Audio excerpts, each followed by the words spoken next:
Apakah ini hanya pada kaum agamawan? Tidak. Ini berlaku juga bagi kaum akademis. Seluruh kerusakan yang terjadi di Jawa Barat itu karya kaum akademis. Seluruh kebijakan pemerintah provinsi yang banyak salah itu semuanya kajian kok, ada konsultan. Itu kan akademis.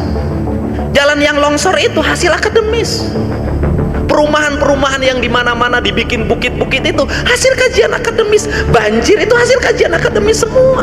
Kenapa akademisnya salah? Karena akademis berdasar bukan bekerja pada nilai, tapi bekerja pada proyek. Kami adalah majikan kalian. Kami adalah pemilik bangsa. Kami adalah pemilik kedaulatan Indonesia. Karena di dalam tubuh kami mengalir darah suci kakek kami Rasulullah. Diam saudara.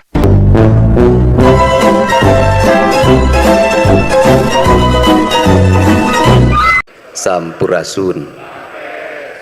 Yang saya hormati para pendiri, para tokoh, para alumni IAIN Sunan Gunung Jati yang hari ini menjadi UIN Sunan Gunung Jati. Salah satunya alumninya Pak Nukman, pernah menjadi wakil gubernur Jawa Barat bersama Pak Dani Setiawan. Ini sahabat saya yang dari dulu punya pikiran kekiri-kirian, orang Majalengka, sudah jadi doktor, sudah jadi pimpinan di praksi, sudah jadi pimpinan di komisi bidang keagamaan, seluruh kekuasaannya sudah di tangan. Tapi kenapa bangun kedokteran harus minta bantuan gubernur?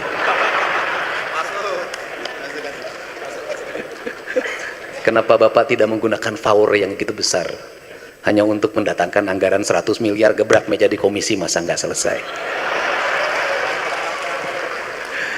Ya, tapi Kang Maman ini orang yang tidak pernah marah. Karena orang tidak pernah marah jadi jarang kebagian. Untuk itu dari sekarang Bapak sebagai representasi politisi Sunda tingalikeun kawani, leberkeun kawawanen. Tang waka datang kawin lamun can mawar triliunan. Pak Rektor yang saya hormati, saya ucapkan terima kasih. Saya paham kapasitas diri saya. Ya, doktor belum, baru daftar. Suruh ngasih kuliah orasi ilmiah di UIN. Saya tahu bukan itu. Saya diundang ke sini hanya satu harapannya, ada hibah ke UIN, itu aja. Saya tuh udah paham bungkus-bungkus itu. Sampai lagu karya saya dinyanyikan, saya tahu. Semuanya ornamennya disunahkan, saya tahu tujuannya. Karena saya ini playboy, jadi saya itu tahu siapa yang merayu, siapa dengan yang sungguh-sungguh. Itu bedanya seorang playboy. Playboy itu nggak pernah jatuh cinta. Kalau tadi banyak orang yang bersyukur punya istri satu, saya justru bersyukur tidak punya istri. Karena lebih bahagia dan lebih merdeka. Dan Pak staf ahli itu tadi saya lihat berbohong di depan saya. Orang yang bisa memerintah pada saya adalah satu, kedua orang tua saya sudah tiada. Yang kedua menteri dan wakil menteri, padahal yang pertama adalah istri saya.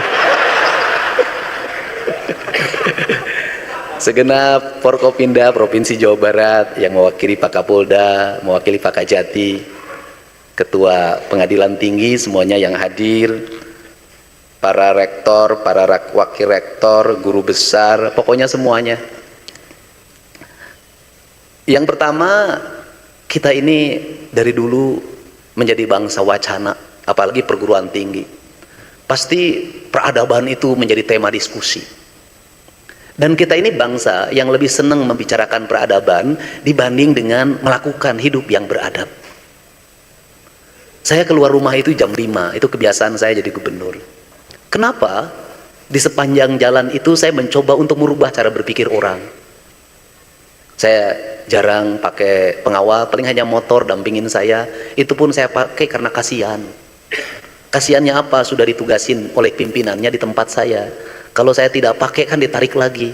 Kasihan kehilangan honor tambahan dari gubernur itu nanti.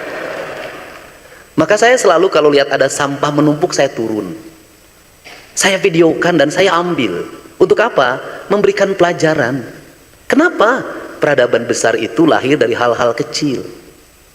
Singapura itu berperadaban menjadi daerah yang sangat bersih.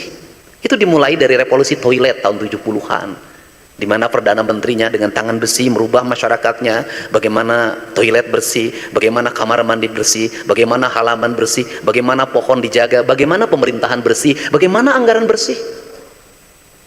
Nah, kenapa itu dilakukan? Karena wacana itu hanya akan berakhir di pembagian snack dan makan siang. Tapi tindakan itu akan menjadi tauladan. Karena tindakan menjadi tauladan, saya orang yang begitu sangat berguru pada karuhunnya orang Sunda. Saya jujur aja sangat berguru pada karuhun. Dan karuhun pertama yang saya gurui adalah ibu saya. Itu karuhun pertama. Tidak bisa baca, tidak bisa tulis. Kalimat hidupnya sederhana. Saeutik mahi loba nyesa. Karena saeutik mahi loba nyesa, manajemennya tidak di seminar, tidak disimposiumkan, manajemennya tidak dalam kajian akademis yang terlalu panjang, tapi manajemennya, saya katakan, yang paling utama manajemen dalam hidup itu adalah rasa. Maka rasanya digunakan. Karena rasanya digunakan, maka dia tahu anaknya yang ke-9 ini kalau makan, bagaimana dipastikan anak-anaknya cukup makan. Maka pilihan ibu saya almarhum adalah memilih tidak makan. Karena dia tahu kalau dia lebih dulu makan, maka bisa jadi ada anak-anaknya nanti kurang makan. Maka ketika saya tanya, saya selalu nanya, mitos mam teu acan? Ibu saya selalu menjawab, geus empek dalahar sing seubeuh. Pan mi manu nyangu, nah isuk ge bari nyangu, bari ngepeul-ngepeul ngahuap seubeuh bae mah sederhana. Dari mulai itulah manajemen dibangun, dia pastikan anak-anaknya makan. Karena dipastikan anak-anak makan, maka ibu mengorbankan dirinya untuk tidak makan. Berhasil kepemimpinan. Kang Maman tadi bicara tentang Iran. Ya gimana Iran gak sukses? Ulamanya sebagai pemimpin spiritual, pemimpin tertinggi, rumah aja gak punya. Tidak ngurusin hibah dan bansos. Dia memilih yang pertama meninggal dalam sebuah upaya mempertahankan kedaulatan. Nggak pidato berapi-api di Indonesia. Yang bela Palestina itu pidatonya nggak pernah berhenti, demonya dari dulu nggak pernah berhenti. Giliran sekarang perang Palestina lawan Israel, nggak ada satupun yang pergi untuk perang. Jangan-jangan komoditi. Makanya kita ini mencintai agama, mencintai Palestina, atau jualan agama dan jualan Palestina. Atau kita ini mencintai budaya atau jualan budaya. Kita ini mencintai Sunda atau jualan Sunda. Kan semuanya jadi komoditi. Maka itu menjadi pilihan. Maka saya katakan nih Kak, kalau cerita nih Kang Nukman, kalau bercerita pembelanjaan anggaran, saya ini adalah gubernur yang paling berat dari sisi anggaran. Sebelum saya memimpin 37 triliun. Begitu saya memimpin 31, 1 tahun memimpin 28. DPH kita sudah digunakan untuk kepentingan di pusat, dan sebagai wakil pemerintah pusat saya katakan dengan sukarela, dengan ikhlas, saya tidak akan protes. Hutang 3,8 ke Pemprov Jabar nggak ada masalah, nggak dibayar, tapi Win jangan minta ke saya, kan itu kewenangan pusat. Nah, tetapi sebagai gubernur otak saya harus jalan, saya memahami perguruan tinggi harus jalan, nggak ada masalah. Maka saya ada hitungannya bagaimana? Oke, bangun fakultas kedokteran, nilainya berapa? Satu mahasiswa kedokteran Jawa Barat sampai selesai berapa, kita tuker. Saya bangunkin sekian miliar, tapi nanti mahasiswa Jawa Barat, anak-anak orang miskin di Jawa Barat kuliah di sini gratis kedokteran. Saya nggak mau jadi gubernur yang dipuji-puji ngebagi hibah di mana-mana, nggak mau. Kenapa? Kalau pilih jadi gubernur tukang ngebagiin hibah, nggak usah belajar manajemen, nggak usah. Kenapa? Siapapun bisa jadi gubernur, tugasnya nggak bagiin hibah. Semua anak kecil juga bisa. Yang susah jadi gubernur adalah uang yang sedikit dibelanjakan dengan tepat, efektif untuk kenaikan IPM, untuk kenaikan sumber daya manusia, untuk kenaikan kesejahteraan yang sumbernya dari IPM itu. Ini yang menjadi problem kita. Maka saya selalu ketika anggaran menurun, saya senang. Kenapa? Pemimpin akan diuji oleh uang yang sedikit, bukan oleh uang yang banyak. Nah, sehingga dari kerangka itulah kita memulai peradaban. Kita mulai peradaban bagaimana? Kita mulai peradaban dari hal yang kecil, memungut sampah. Setelah memungut sampah, menyimpan sampah. Setelah menyimpan sampah, mengelola sampah. Setelah mengelola sampah, membangun energi dari sampah. Ini kan yang tahapan yang sekarang kemudian terkoneksi dengan keinginan Bapak Presiden tentang sampah. Saya sudah senang, satu problem diselesai, kemarin sudah saya tanda tanganin. Kemudian waktunya cukup apa? Itu hanya cukup 3 kali pertemuan. Satu, saya berinisiatif, yang kedua direspon, yang ketiga menteri telepon, yang keempat pertemuan, yang kelima tanda tangan dalam waktu 3 hari. Dulu Pemda Jabar itu bikin kajian sampah 10 tahun. Studi bandingnya udah kemana-mana, kajiannya segini, sampai sekarang proyeknya nggak jadi. Nah, apa sih? Harus belajar pada kearifan. Ini arif Sunda. 1, heureut nenden, nu kadua saeutik mahi loba nyesa, yang ketiga pokpekprak. Apa itu pokpekprak? Orang Sunda itu adalah orang yang terbuka. Kalau sesuatu omongin aja kayak saya. Kenapa? Karena itu ciri orang Sunda. Jangan disimpen-simpen, jangan dipendem-pendem. Kenapa? Jantung. Kalau nggak seneng sama gubernur ya ngomong aja, videokan aja. Saya jawab. Kenapa? Itu dialektika demokrasi di era media terbuka. Nggak usah lagi konvensi pers. Kenapa? Semua orang hari ini bisa bicara, bisa menyampaikan, nggak perlu berkumpul, nggak perlu berdemo. Cukup cerita saja. Setiap hari saya merespon itu dengan cepat. Kenapa? Ini dialektika. Ini ciri orang Sunda. Omongkeun. Ini problem kita sebagai orang Sunda ini kalah dalam politik. Tuh wani ngomong. Pengen jadi rektor? Enggak, Bang. Pengen jadi rektor. Begitu lama ngejawab, yang mimpinnya orang Batak. Sudah kamu aja yang mau duduk aja gitu. Aduh, parjeng saya tapi terkena aing kuno teu ngomong. Ini kan kelemahan orang Sunda. Orang ngomong. Kenapa? Karena seluruh problematika kita selama ini karena kita tidak ngomong. Kalau tidak ngomong itu dianggap tidak ada. Kenapa? Itu yang menjadi problem. Karena peradaban kita hari ini adalah peradaban terendah. Dalam falsafah Sunda, peradaban tertinggi itu rasa. Karena peradaban tertinggi rasa, maka orang Sunda itu tidak menulis peradaban. Orang Sunda tidak mendiskusikan peradaban, tidak membuat konsensus peradaban. Dia yang tertinggi. Kenapa yang tertinggi? Karena kicep akang abdi ge ngartos. Apa artinya? Dalam teologi orang Sunda, undang-undang nggak usah ditulis. Undang-undang nggak usah diucapkan. Karena apa? Dengan melihat, memandang, mendengar, dan merasa, maka dia bisa merasakan mana yang mesti dilakukan dan mana yang mesti tidak dilakukan. Sehingga tanpa wali pun datang ke Sunda, orang Sunda dari dulu tidak punya budaya makan babi. Peradaban tertingginya bakakak ayam, rumahnya bersih, pakai panggung, peradabannya peradaban bambu. Kenapa orang Sunda menggunakan peradaban bambu? Karena orang Sunda tahu bambu itu ketika ditebang tumbuh lagi. Akan dihindarkan. Kenapa tidak pakai batu? Agar dijauhkan dari eksploitasi alam. Karena di Sunda menambang itu dilarang. Kenapa? Karena orang Sunda alam ini titipan. Karena titipan tugasnya ngajaga jeung ngariksa. Lamun kira-kira hirup di luhur tanah geus hirup, kunaon kudu ngagali tanah. Itu yang disebut makna laing sakartom. Itu diwujudkan dalam identitas peradaban Sunda. Karena dibuat identitas peradaban Sunda, maka ketika kerajaan Sunda hilang, tidak ada bekas, yang ada tinggal tulisan di batu. Kenapa? Karena dibakar. Kenapa dibakar? Karena harus dihilangkan. Yang dihilangkan apa? Bukan orangnya, nilai ajarannya. Kenapa nilai ajarannya ini dihilangkan? Karena nilai ajaran tinggi dan tertinggi. Sehingga dihilangkan. Ketika dihilangkan, apa yang terjadi? Hilangnya identitas. Ketika hilangnya identitas, hilangnya apa? Hilangnya ide dan gagasan. Ketika hilangnya gagasan, hilangnya perilaku. Ketika hilangnya perilaku apa? Kehancuran peradaban. Tunggul dilarung, catang dirumpak. Sehingga dalam perspektif orang Sunda, siapakah manusia yang paling buruk di muka bumi? Orang yang menebang pohon dicabut dengan akarnya. Sederhana. Maka dia menggunakan rasa. Karena bukan rasa, sudah hidup beratur dan teratur dalam keteraturan. Siapa yang mengatur tata nilai keteraturan itu? Apakah orang Sunda langsung menyebut Allah? Tidak. Kenapa? Kata dia pahing, nggak boleh disebut. Kenapa? Itu nu maha mulia, nu maha agung, nu maha sagalana. Temenang di elol kenyong, temenang disebut-sebut, temenang di aku-aku. Hari ini doktrin kita setiap hari, setiap orang mengaku mewakili Tuhan. Dauhan Allah, dauhan Kanjeng Rasul, Bener ayat nu diucapkeun nama, tapi tujuanana cantang tuh eta. Nah, ini kan berat, Pak. Apa dampak dari itu? Dampak dari itu adalah ketika nama-nama itu menjadi sumpah.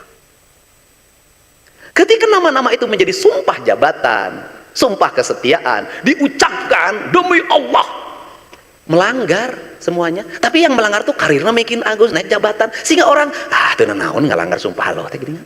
Itu kayak jadi rektor, jadi menteri, jadi anggota DPR, jadi gubernur, pasti masa. Jadi hal yang biasa. Bayangin loh Pak, tahun 70-an saya waktu SD, tahun 76, nggak berani bilang demi Allah, sumpahnya cuma naik medu Pak, itu pun sudah nggak mau melanggar.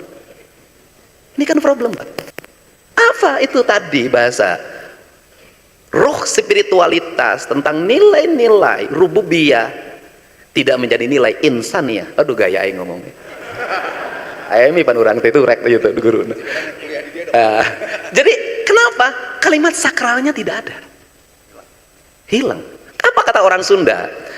Kawung mabur carulukna sama leungiteun pandana, Ciamis tinggal pahitna, Ciherang tinggal kiruhna, resi leungiteun ajina, pandita ilang komara kaduru ku hawa nafsu. Apakah ini hanya pada kaum agamawan? Tidak. Ini berlaku juga bagi kaum akademis. Seluruh kerusakan yang terjadi di Jawa Barat itu karya kaum akademis. Seluruh kebijakan pemerintah provinsi yang banyak salah itu semuanya kajian kok, ada konsultannya. Itu kan akademis. Jalan yang longsor itu hasil akademis. Perumahan-perumahan yang di mana-mana dibikin bukit-bukit itu hasil kajian akademis. Banjir itu hasil kajian akademis semua. Kenapa akademisnya salah? Karena akademis berdasar bukan bekerja pada nilai, tapi bekerja pada proyek. Nu lempeng di bengkok ke nol, bengkok di lempeng dikasih landasan akademis. Kan problem. Sehingga kata orang Sunda, derajat yang tertinggi bukan di pikiran, ujang di hati. Maka derajat tertinggi bisa di pikiran di hati karena orang yang pakai rasa melahirkan cinta. Anak 9 bisa sekolah, ada yang jadi sarjana, yang paling bungsu jadi gubernur. Satu petak sawah tidak terjual, padahal bapak saya pensiunan prajurit kepala. Kenapa? Pakai hati. Kenapa anggaran yang beribu-ribu triliun dalam setiap tahun dipimpin oleh orang-orang profesor, dokter, orang-orang ahli, bansos ini salah sasaran? Kenapa? Karena semuanya tidak menggunakan rasa sebagai sendi nilai. Itu problem kita Pak.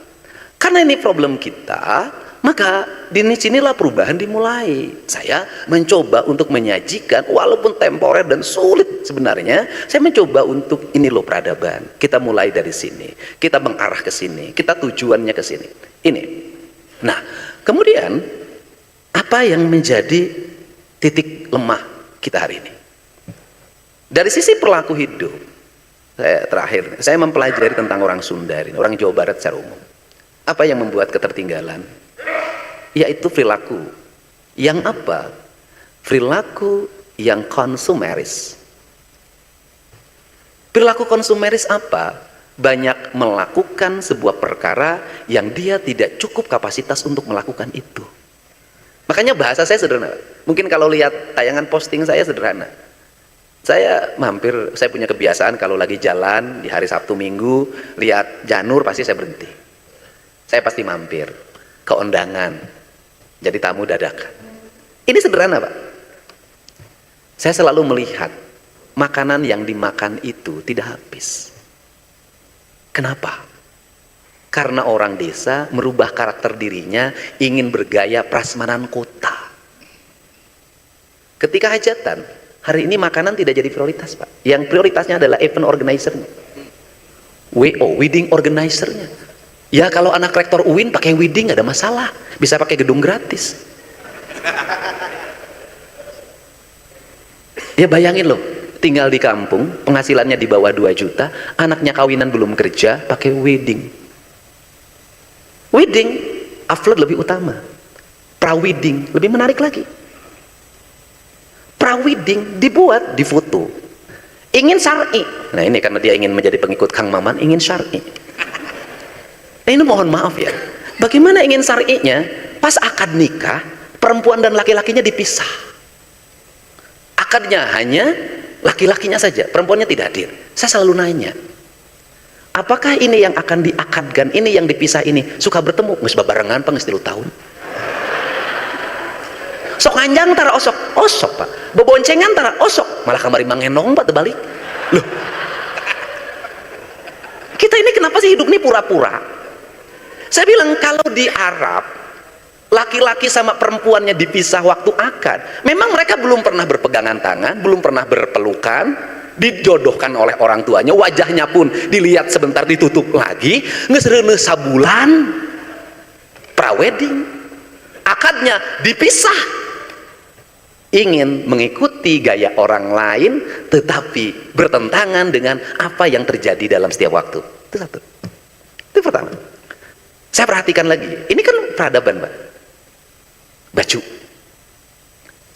Saya bilang ieu teh panas jang, panas nate 30 derajat. Ari sia kunaon make jas jang. Kan kawin pada di kawin cenah, pada di imam di kabdi itu menang wae, lain urusan kawin, urusan jas teh urang Eropa, suhu udarana 18, 15, 5, bahkan aya nu minus, make calanana wol ame rada haneut, make kamejana ditalikeun tepi ka dieu, ame ieu teh teu tiris, terus di talian make dasi. Talian make dasi teh eta teh itu teh ukuran dari etika atau adab, make sabuk ketika makan duduk. Nah, supaya makannya terbatas, pakai dasi, terikat pada sebuah etika cara makannya bener. Urang mapan geus acara dies natalis make jas suka engke dahar dibuka heula sabukna.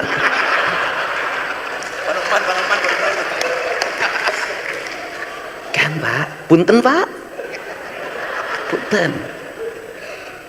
Terus negara tidak ya sekarang lah ya, di era Pak Jokowi atau Pak Prabowo jauh lebih baik. Identitas nasional, saya suka lucu. Apa itu? PSL. Apa itu PSL? Pakaian seragam lengkap. Nah itu identitas nasional. Enggak. Pangsi cak identitas nasional. Ke saya bupati tuh melakukan itu. Sampai sekarang, kenapa? Loh, itu bukan identitas kita. Nah, kemudian anak perempuannya pakai baju gaya Eropa. Pak, ya pakai baju gaya Eropa di Inggris ngenahen. Ya kawin di Cirebon. Atau Majalengka atau di Bandung, atau jauh-jauh di Bandung. Kemudian tendanya pakai tenda plastik, Pak. Pakai tenda plastik, kursi plastik. Kemudian pakai jas, pakai dasi, perempuannya pakai baju gaya Eropa. Ya Allah, ketidaknyamanan. Sehingga kalau saya nanya, Ari Kang Deddy loba pakai celana bodas, terus kadang longgar kayak meja. Kenyamanan saya dalam bekerja adalah itu. Kenapa? Itu yang membuat saya nyaman. Kenapa? Kan saya harus bergerak dalam setiap waktu. Aing nggak bayang gubernur Jawa Barat ngebongkar bangunan liar, pakai jas jeung dasi. Nah, anu katiluna untuk apa? Babari lamun beger tinggal mangka. Terus yang berikutnya lagi, ini kan harus dibenerin. Makan. Saya tuh suka ikut makan. Jeung naon sia teh dahar ya teh? Ayam suwir cenah Pak. Cek aing teh, ya Allah. Kejona, saya tuh ya naon teh? Capcay cenah Pak. Kemudian saya tidak merendahkan makanan. Saya periksa itu satu-satu yang makan itu. Lidahnya nggak cocok dengan lidah orang desa, memaksakan diri pakai capcay. Orang desa mah teu wawuheun. Terus persyaratan orang desa kalau makan apa? Kejona kudu ageng. Nah, saya katakan, gimana kalau ini dirubah, dan itu saya lakukan. Saya waktu nikah dengan almarhum istri saya, karena istri saya yang pertama meninggal, yang kedua pergi. Saling pergi lah. Enggak. Kenapa dia pergi? Karena dia ada pilihan yang jauh lebih baik dibanding saya. Sederhana. Kan nggak ada masalah. Nggak ada masalah kan? Nggak ada masalah kan? Manusia itu harus mencari yang lebih baik. Kalau saya dianggap tidak lebih baik, ya silahkan pilih yang lain yang lebih baik. Kan nggak ada masalah. Ikhlas. Ikhlas kepaksa. Nggak terpaksa Pak. Keikhlasan saya ini berhikmah saya jadi gubernur. Enggak. Dan kemudian ketika jadi gubernur, pilihan Kang Deddy apa? Insya Allah saya menduda selama 5 tahun ke depan. Kenapa harus menduda? Karena menurut saya ini jauh lebih baik dibanding saya salah pilih lagi nanti istri. Ya bukan, paling utama belum dapat izin dari anak saya yang paling kecil. Padahal yang mendekati anak saya udah banyak saya lihat. Anak saya tiap hari itu panen kado aja saya lihat. Ini dari siapa? Nek, yang dari ini, teteh ini dari siapa? Hebat. Udah gini aja selama 5 tahun yang lumayan, kamu nggak usah beli mainan. Enaknya jadi gubernur duda itu boleh memandang lebih dari 1 jam. Kalau Kang Maman itu tidak bisa, walaupun kiai tapi belum bisa, tidak punya ayat yang bisa menaklukkan istrinya. Nah, apa makanan? Saya dulu, karena saya dulu aktivis ya, saya itu dulu bikin nikah yang ditertawakan oleh teman-teman saya. Saya katakan gini, 1, kawin saya harus punya rumah kontrakan. Yang kedua, saya harus punya kursi. Yang ketiga, saya harus punya tempat tidur sendiri, walaupun itu belinya bekas di Pak Gade. Itu saya, Pak. Kemudian saya ngomong pada calon mertua waktu itu, Pak, saya tidak akan nginep di rumah Bapak. Kenapa? Bagi saya adalah kehormatan. Ketika saya sudah akad dengan anak Bapak, saya bertanggung jawab terhadap kehidupan anak Bapak, dan saya tidak boleh numpang di rumah Bapak. Setelah itu apa lagi? Setelah itu teman-teman saya yang kira-kira punya duit saya kasih tahu. Yang kira-kira nggak punya duit nggak saya kasih tahu. Itu kan strategi, Pak. Ya, yang HMI yang senior waktu itu, yang anggota DPR, yang jadi pejabat kepala Kementerian Agama, pokoknya yang kira-kira datang itu ngamplopnya cukup. Saya undang teman-teman saya yang saya angkatan, nggak saya kasih tahu, ngadonya tuh hungkul saya diaing. Ini kan strategi. Kemudian saya ngomong sama mertua, Pak, Bapak nggak usah ngeluarin modal apa-apa, Bapak duduk aja, saya bilang. Di mana? Kumaha kawinan? Begini, saya bilang kan, saya ngatur semuanya tuh. Pagi-pagi nanti kita langsung akad di Masjid Agung Karawang. Oke, jam seberapa? Jam 8. Setelah itu jam 10 kita langsung ke rumah Bapak. Saya bertemu teman-teman. Terus jam 1 duhur sudah selesai, Pak. Terus habis itu istri saya akan saya bawa ke rumah kontrakan saya di Purwakarta. Bapak nggak usah nyiapin apa, biar saya siapin. Ya, saya nyiapin itu. Saya siapin sayur asem, kejo kudu diakeul, sate marangi teman saya, kamu sate daging nanti saya, mana nu ngabumbuan, jeung ngabeulem, bere kurang honor. Saya kan HMI kan pinter bikin perencanaan gitu. Nah kemudian setelah itu pedah, setelah itu apalagi sambal, setelah itu petei. Teman-teman saya yang dari Jakarta pada datang, makannya semuanya enak. Siapa goblok cenah hajat teh. Naon gitu, saeutik modalna tapi ngeunah daharna. Saya ngomong gini, awas dahar ngeunah ya, amplop kudu bener cai teh ya.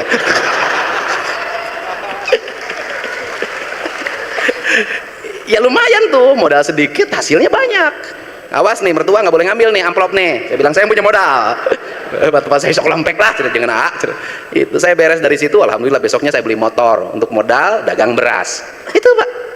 Jadi yang ini aja harus dirubah. Saya mau bikin surat edaran, pasti diprotes. Sudahlah, anak-anak Gen Z ini yang sekarang mau nikah ini, sudahlah. Kalau orang tuanya nggak mampu, nggak usah maksain diri hajatan, segala macam, nggak usah. Pagi-pagi datang ke KUA, akan sore sudah pulang, besoknya sudah dagang lagi. Itu cara. Kenapa? Cina, Pak, tidak akan ada seperti sekarang kalau tidak punya perilaku yang hebat seperti kebudayaan mereka. Dan bertahannya hari ini yang paling menarik adalah saya banyak menyelesaikan problem ini karena orang Jawa Barat banyak menjadi pengantin pesanan. Nah, apa problemnya? Bayangin, perempuan Cina itu hari ini karena jumlahnya makin sedikit, laki-laki makin banyak, itu menjadi seorang yang punya daya tawar yang sangat mahal. 500 juta itu nggak berarti di sana. Kenapa?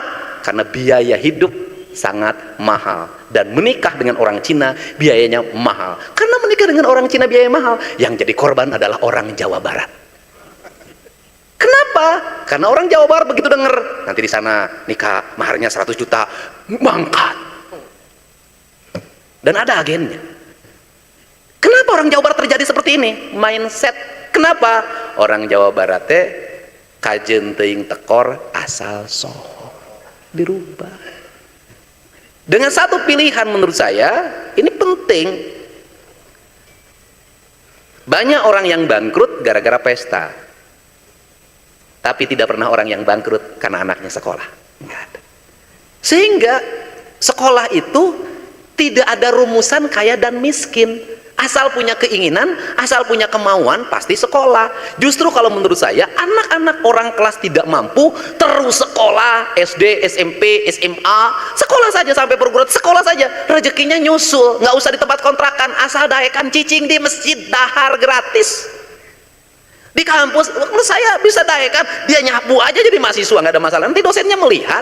Nanti kita ini problem hari ini juga ada problem lagi, adalah anak kelas menengah ke bawah ini gaya nak digedeken, kahayang eueuh, kadaek eueuh, tapi gaya ti heula. Apa yang terjadi? Problematika kriminal, problematika apapun hari ini, anak balapan, narkotika, tawuran, posek bebas, semuanya hari ini adalah menimpa anak-anak kita kelas menengah ke bawah.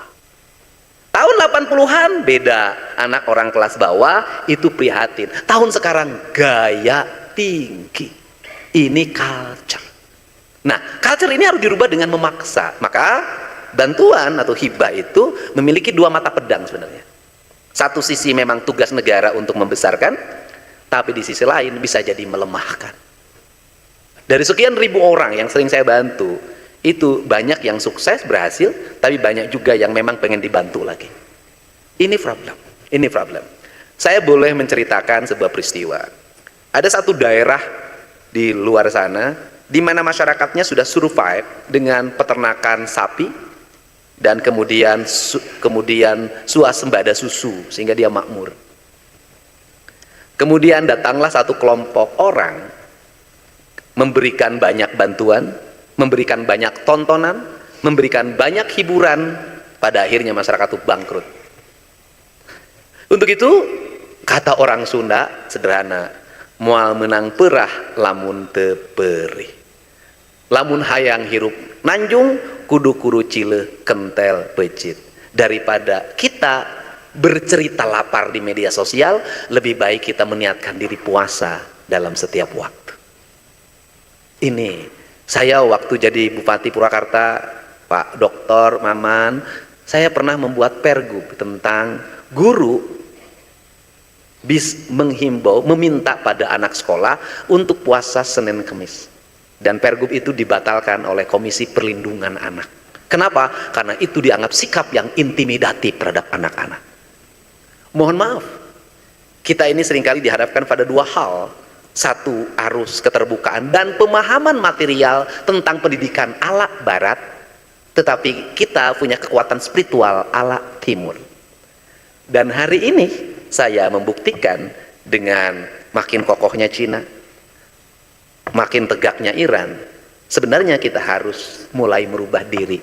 Jangan selalu berpikir bahwa ala Barat itu adalah segalanya, dan harus punya keyakinan justru ala Timur lah yang sampai pada puncak peradaban.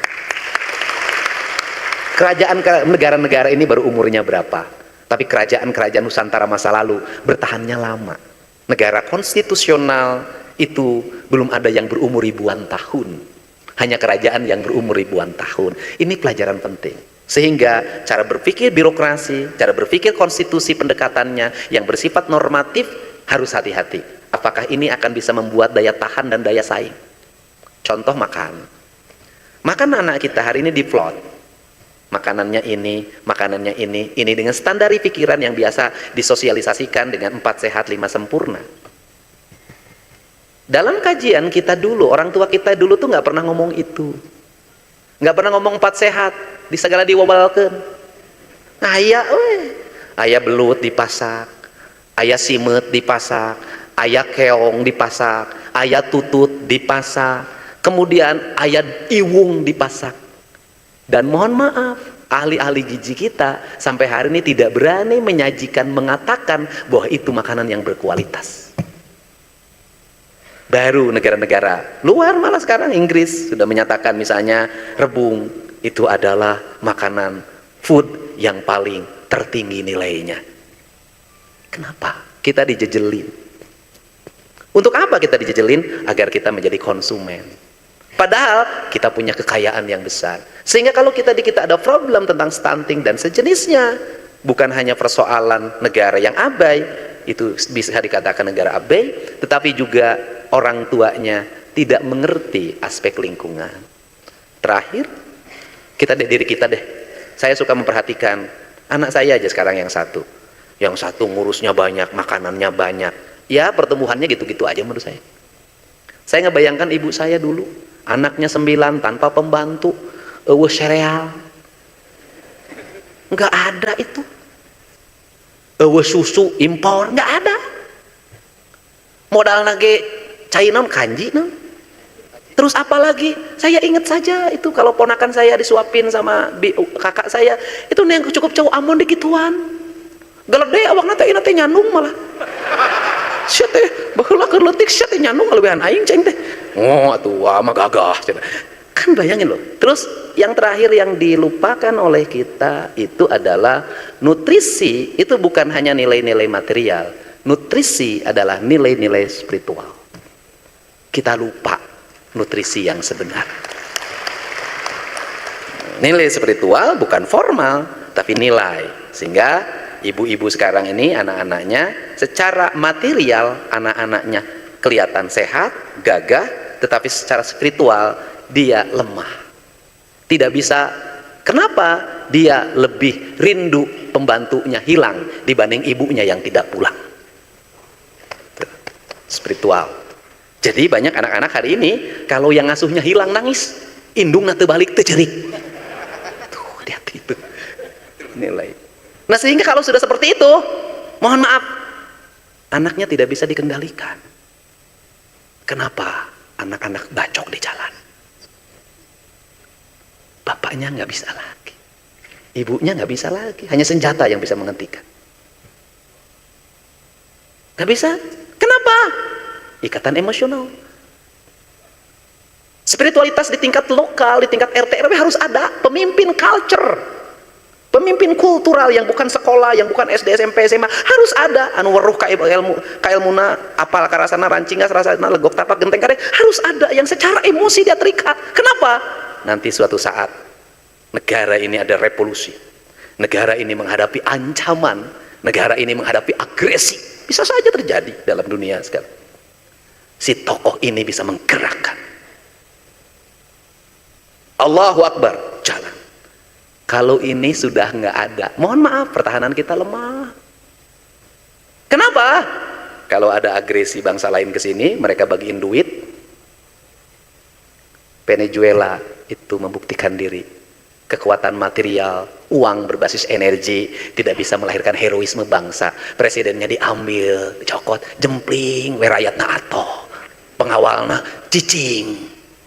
Kenapa? Kenapa ini saya omongin? Ini harus dibangun. Kenapa? Saya khawatir suatu saat negara dalam ancaman ada agresi, budak awena teh keprok. Kunaon? Tentara batur mah karasep. Bukan hanya ditunjuk mau jadi agen lain, ke urang turunan meh halus. Ketika nanti tokoh kayak saya menggerakkan maat lawan, Pak, uang saku ti ditu leuwih gede. Dan itu terjadi, Pak. Kita jujur aja, saya ini Pak politisi sama, jujurlah hari ini. Bisa nggak partai politik suruh ngumpulin para pengikutnya yang jutaan itu tanpa diongkosin?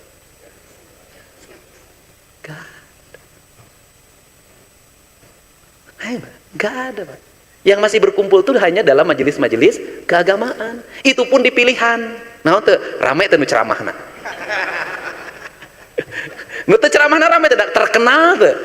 Ikatan emosi yang membuat orang berkumpul itu hanya pada dua, ke kiai harismatik dan ke artis. Rektor UIN kurang dicek lah. Sok kumpulkan tuh di situ di Masjid Al Jabar. Panggil ku rektor UIN, seluruh warga Jabar kumpul di dia. Hese Pak, tadi dolakan balik ke rumah sistik. Nah ini bahwa ada hal yang harus recovery. Negeri ini tidak boleh lepas dari kekuatan spiritualitas. Spiritualitas itu bersendikan ideologi, bersendikan histori, bersendikan sejarah, bersendikan filosofi, dan bersendikan budaya. Yang pada akhirnya itu kalau diakumulatifkan menggunakan teknokrasi maka akan mencapai kemajuan. Kata orang Sunda, kaluhur sirungan kahandap akar. Balik lagi pada bangunan kedokteran. Silahkan Bapak nanti bicara dengan tim Bapeda, nanti hitung-hitungannya, karena saya adalah gubernur pengusaha. Setiap yang dikeluarkan harus ada manfaatnya bagi Jawa Barat, gitu. Oke. Nah, ya. Selain gubernur pengusaha, juga memang saya sudah dikasih nama oleh warga KDM, yaitu Kang Duda Merajalela. Hatur nuhun Bapak Ibu, selamat berdias Natalis. Bapak Doktor, mudah-mudahan Pak, siapa? Kang Uwin? Siap. APBN Pak. Hatur nuhun Pak, hatur nuhun. Wallahu muwaffiq ila aqwamit thoriq. Assalamualaikum warahmatullahi wabarakatuh.